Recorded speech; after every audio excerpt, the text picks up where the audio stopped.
Russia और Ukraine के बीच सिर्फ बॉर्डर्स ही नहीं बल्कि कल्चर और गहरी हिस्टोरिकल टाइज भी हैं। लेकिन इन हिस्ट्रीज के नीचे एक कॉम्प्लेक्स पॉलिटिकल टेंशन का जाल है। एक ऐसा टग ऑफ वार यानी कि रस्साकसी जो हमारे टाइम का सबसे डिस्ट्रक्टिव वॉर्स में से एक बन गया है। एम्पायर के ज़माने से लेकर इंडिपेंडेंस तक और फिर आज की टाइम की फुल स्केल इन्वेजन तक, ये है रशिया और यूक्रेन की कहानी। पास्ट, प्रेजेंट और एक अनसर्टेन फ्यूचर। नवीं सदी में कीवन रस नाम से एक राज्य था जो अब की मॉडर्न यूक्रेन और वेस्टर्न रशिया में फैलने लगा। दोनों रशिया और यूक्रेन इस प्राचीन राज्य को अपनी संस्कृति और इतिहास की बुनियाद या फिर फाउंडेशन समझते हैं। लेकिन 18वीं सदी में सिचुएशन चेंज हो जाती है। यूक्रेन एक युद्ध का मैदान बन रहा था क्योंकि रूसी साम्राज्य की नज़र इसकी फर्टाइल ज़मीनों और रिसोर्सेज पर थी। रशियन एम्पायर यूक्रेन को अपनी इकोनॉमी के लिए, उसको यूरोप से जोड़ने के लिए और रिसोर्सेज का कीमती सोर्स के रूप में देखता है। हालांकि यूक्रेन रशियन एम्पायर का हिस्सा है, यूक्रेनियंस अपनी पहचान को प्रिजर्व करने की कोशिश करते हैं, जो रशिया को अपनी नियंत्रण धीरे धीरे सख्त करने पर मजबूर करता है। फिर सोवियत एरा आता है। 1932 में सोवियत लीडर जोसेफ स्टालिन ज़बरदस्ती यूक्रेनियन किसानों को कलेक्टिव फार्मिंग करने पर मजबूर करते हैं।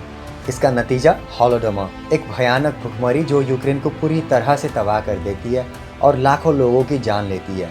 बहुत से यूक्रेनियंस इसे उनकी अस्तित्व पर हमला समझते हैं। 1991 में सोवियत यूनियन टूट जाता है और यूक्रेन इस मौके का फ़ायदा उठाकर खुद की आज़ादी की घोषणा करता है। 90% से ज़्यादा आबादी इस कदम का समर्थन करती है और वहाँ पर यूक्रेनियन झंडा आज़ादी से लहराता है। लेकिन आज़ादी का मतलब ये नहीं था कि यूक्रेन बिल्कुल ही पूरी तरह से अलग हो गया। रशिया के नज़र में यूक्रेन अभी भी उसके स्ट्रेटेजिक एरिया का एक इम्पोर्टेंट हिस्सा है, लेकिन कई यूक्रेनियंस के लिए उनकी फ्यूचर वेस्ट और यूरोप से जुड़ा हुआ है। वो मॉस्को के इन्फ्लुएंस से आज़ाद होना चाहते हैं और खुद की एक डेमोक्रेटिक गवर्नमेंट बनाना चाहते हैं जो उन्हें नई डायरेक्शन और नए अपॉर्चुनिटीज़ दे सकें।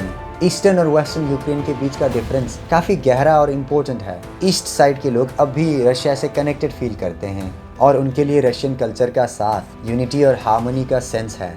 इस एरिया के लोगों के लिए रशिया का कल्चरल और हिस्टोरिकल इन्फ्लुएंस काफ़ी इम्पोर्टेंट है। लेकिन वेस्टर्न यूक्रेन में लोगों की सोच बिल्कुल अलग है। यहाँ के लोग यूरोप की तरफ देख रहे हैं जहाँ वे अपने लिए एक सिक्योर फ्यूचर बना सकें। वेस्टर्न यूक्रेन के यूक्रेनियंस डेमोक्रेटिक वैल्यूज़ और यूरोपियन आइडियल्स से जुड़ना चाहते हैं, जिससे वे अपनी लाइफस्टाइल और पॉलिटिकल फ्यूचर में इम्प्रूवमेंट का होप रख सकें। नवंबर 2013 में प्रेसिडेंट विक्टर यानुकोविच यूरोप के साथ एक बिजनेस डील खारिज कर देते हैं और रशिया के साथ जुड़ने का फैसला करते हैं। इस फैसले से यूक्रेन में बड़ी नाराज़गी भड़क उठती है। कीव, जो कि यूक्रेन की राजधानी है, वहाँ पर इंडिपेंडेंस स्क्वायर या फिर मैदान में प्रदर्शन शुरू होते हैं।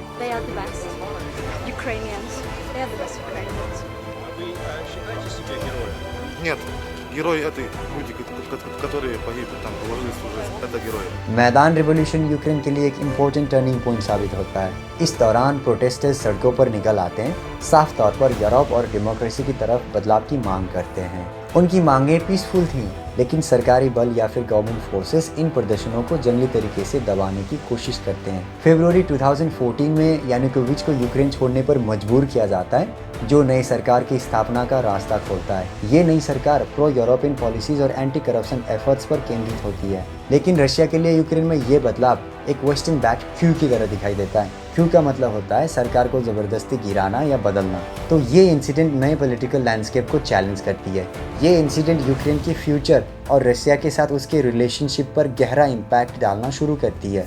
कुछ ही हफ्तों में रशिया क्रीमिया में अपने सोल्जर्स भेजता है। क्रीमिया एक पेनिनसुला है ब्लैक सी के अंदर। पेनिनसुला एक ऐसी ज़मीन है जो तीन तरफ से पानी से घिरी होती है और एक तरफ से मेनलैंड से जुड़ी होती है।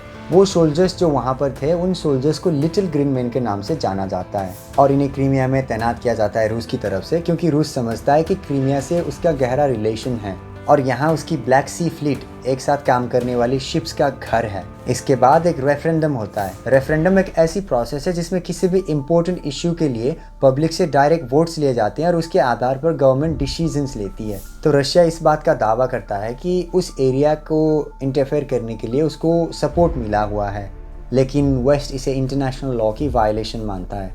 ईस्टर्न यूक्रेन में तनाव बढ़ता है। डोनेस्क, जो कि ईस्टर्न यूक्रेन में है, रशिया के बॉर्डर के पास, और लुहांस्क, जो पूर्वी यूक्रेन में है, डोनेस्क के नॉर्थ ईस्ट में, ये एरिया अपनी आज़ादी की घोषणा कर देते हैं, जिनको रशिया से हिडन सपोर्ट मिलती है। इससे यूक्रेनियन गवर्नमेंट और सेपरेटिस्ट ग्रुप्स के बीच गहरा कॉन्फ्लिक्ट शुरू होता है। इसी के रिजल्ट के तौर पर यूक्रेनियन आर्मी 2014 में डॉनबस वार की शुरुआत करती है। ये युद्ध यूक्रेन के अंदर बहुत ही जटिल और ब्रूटल कॉन्फ्लिक्ट में बदल जाता है, जहां पॉलिटिकल, कल्चरल और हिस्टोरिकल फैक्टर्स का लोगों की लाइफ पर गहरा इम्पैक्ट पड़ता है।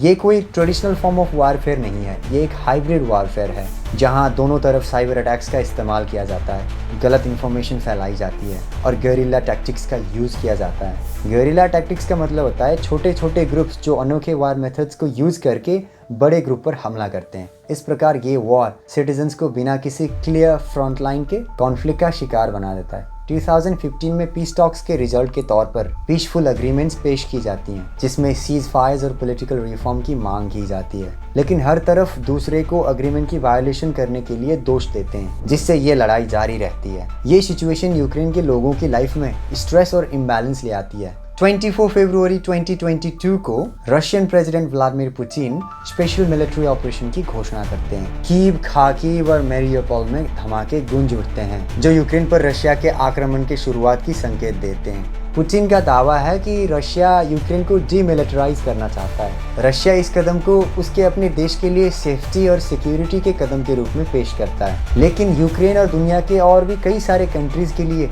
यह सिर्फ और सिर्फ एक अटैक है जो रशिया ने यूक्रेन के ऊपर करा है, जो यूक्रेन के इंडिपेंडेंस को वायलेट करता है। ये यूक्रेन की सिचुएशन को और भी कॉम्प्लेक्स बना देता है। अपने ऊपर किए गए हमले के खिलाफ यूक्रेन की रिएक्शन या फिर रिस्पॉन्स बहुत ही मजबूती और बहादुरी से भरी हुई है, जो दुनिया भर के लोगों के एक्सपेक्टेशंस को चुनौती देती है, जो समझते थे कि यूक्रेन रशिया के सामने टिक नहीं पाएगा। प्रेसिडेंट जेलेंस्की अपनी कंट्री के लिए इस कॉन्फ्लिक्ट में सिंबल के तौर पर खड़े हुए हैं। वे अपने लोगों को एक साथ ले आते हैं और इस संघर्ष के टाइम पे दुनिया से मदद की अपील करते हैं। ये जो अटैक रशिया ने यूक्रेन के ऊपर करा है, इसके रिस्पांस में कई सारे वेस्ट कंट्रीज ने रशिया के ऊपर सैंक्शंस लगा दिए हैं, जिसका असर सीधे तौर पर रशिया की इकोनॉमी पर पड़ेगा। कई सारे यूरोपियन कंट्रीज और यूएस यूक्रेन को वेपन्स सप्लाई कर रहे हैं और मिलिट्री फोर्स भी दे रहे हैं, ताकि इस वार में यूक्रेन रशिया के खिलाफ मजबूत बन सके।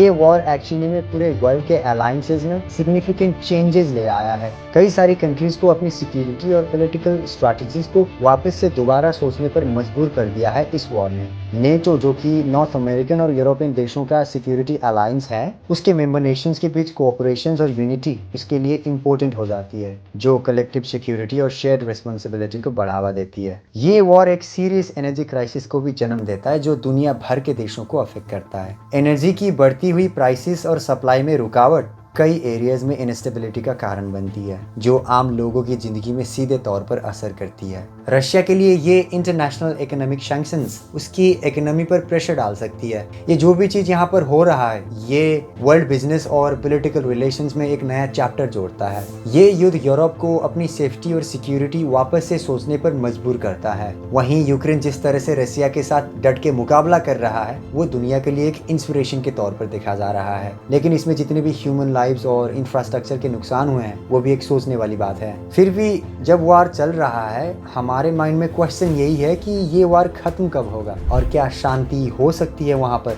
ये तो सिर्फ समय ही बता सकता है। लेकिन यूक्रेन, रशिया और दुनिया के लिए ये एक ऐसा चैप्टर है जिसको इतनी जल्दी और इतनी आसानी से भुलाया नहीं जा सकता।